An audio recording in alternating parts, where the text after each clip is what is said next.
Ulukutu sengiphakathi kwesimanzonzo ngilethela khona indawo zamaskandi.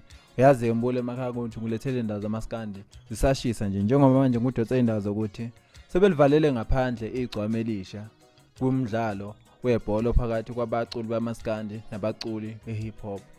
Le baculi bamaskandi ngizobala nje abambalo kukhona into encane usicebi unjoko uduma kahle ungiga utshatha umzukulu mapetsele ungelovi nojiva. Abantu abaningi ke okugqamile ukuthi igcwame elisha cha kulesi scheme lesi azivelanga sizokhumuleka ukuthi le team le ilidwa uKhuzani umfowapungwa. Abantu abaningi bashilo ukuthi ngoba uKhuzani elida le team le ngenzeka ukuthi igcwame elisha livaleleke ngaphandle. Nangempela igcwame elisha cha kulesi scheme lesi alibonakala abantu beze beduduza ngenzeka ukuthi umfowaphosa kwenyathi ngenzeka ukuthi unguma substitute kodwa ke uKhuzani azangesho ngempela ukuthi umfowaphosa kwenyathi ukuphi na.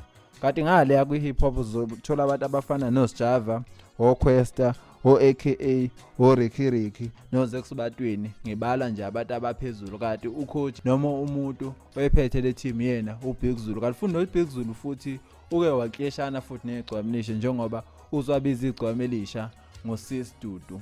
Ake hlane ezathi ngibule emakhasizo umbono wakho ngalolu daba lolu ukuthi kungenzeka ukuthi umfowaphosa kwenyathi igcwame elisha libe kuma substitute kule team le ephakathi kwamaskandi nabaculi behip hop. Kanti ke lo mdlalo lo futhi ule eGoli eSandton. Kushiwo ukuthi abantu abavumelekile ukuthi bebe khona kulo mdlalo lo kodwa abantu bazokwazi ukuthi bobuke lo mdlalo live phecelezi i-live streaming. Ake sithembe ukuthi sonke sizokwazi ukuthi siwuthamele lo mdlalo phakathi komaskandi nabaculi behip hop.